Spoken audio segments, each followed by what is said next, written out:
Mwaramutse canke mwiriwe bivuye n'umwe wese aho aherereye. Kaze kandi ku rubuga Coco Blessing TV. Tubahaye ikaze tunabashimira ko mudushigikira, ko mubana natwe muri vyose. Uno musi cigwa cacu twashaka kugira hamwe ngene dushobora gukora isupu y'itomati. Isupu y'itomati ni nziza ku muntu wese arayifata kandi irazimbutse, kw'isoko birahari. Nta numwe adashobora kuyironka kandi ikorwa n'ibintu bike cane gose.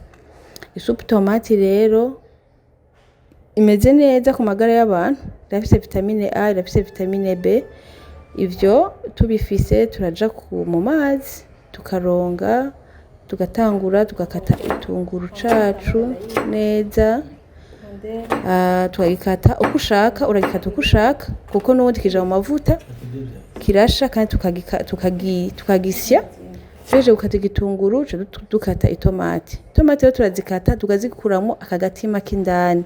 Aka kantu k'indani turagakata tukagakuramwo, hama itomati urazikata uko ushaka. Uhejeje ugaca ukata tungurusumu ukazihasha, ukazihapa canke ukayikoresha imbugita, nta na kimwe.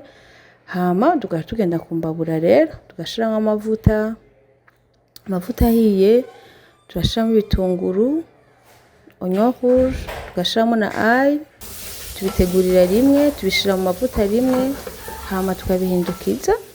Bihiye twongeramwo itomati zacu tukazihindukiza, ziri muri ya mavuta, nta mazi dushiramwo. Hanyuma itomati zimaze kuba nk'izigira zishe neza, turashiramwo beurre.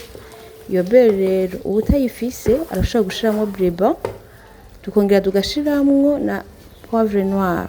Ivyo utabifise nta kibazo, vyose biri naturel, urashobora kutabishiramwo kandi isupu ikaryoha, ariko ubifise wobishiramwo.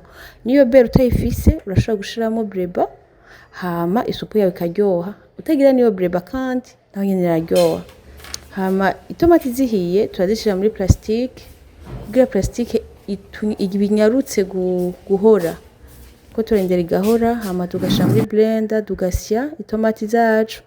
Tumaze guheza kuzisya tugaca dufata akayungiro tukayungurura, kugira izi imbuto ziri muri za tomati ntizije muri iyo supu. Tukayungurura neza, isupu yose tukayiyungurura tukayiheza, ibicafu ukabishira ku ruhande. Uhejeje kuyungurura isupu yawe, ugaca ufata ya supu ukayisubiza ku mbabura, kugira ishuhe, kuko urazi yuko kugira tuyisye twabanje kurindira kugira ngo ihore. Rero uca dusubira tukayisubiza ku ipanu, tukayisubiza ku muriro, kugira ngo ipanu ishobore watsa umuriro, hama ishuhe, isupu ishuhe. Imaze gushuha urayarura, ugashira mw'ibole wateguye kuyishiramwo. Nyimba ugaburira umuntu umwe canke ugaburira abantu babiri bivana n'ivyo wateguye.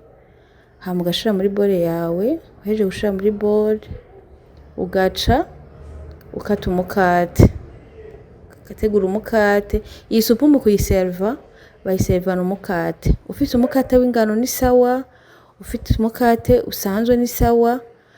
Ugategura isahani yawe, bole ukayitereka ku isahani, hama ugakata umukate ukawushira ku ruhande, ugashirako n'ikiyiko aza gukoresha uwo muntu ugira ugaburire, ugira userve, kugira aje kuyinwa akoresheje ikiyiko. Hama uwo mukate niwo bakoresha kugira ashobore gukoza iyo supu yiwe, ayifungura imeze neza kandi iryoshe cane. Karibu rero twihereze isupu nziza iryoshe. Ntimwibagire gukora subscribe, ntimwibagire kugira partager, ntimwibagire kugira commentaire. Karibu kandi tubategura ibindi vyinshi vyiza birahari, vyinshi biri nyuma y'ibi. Merci.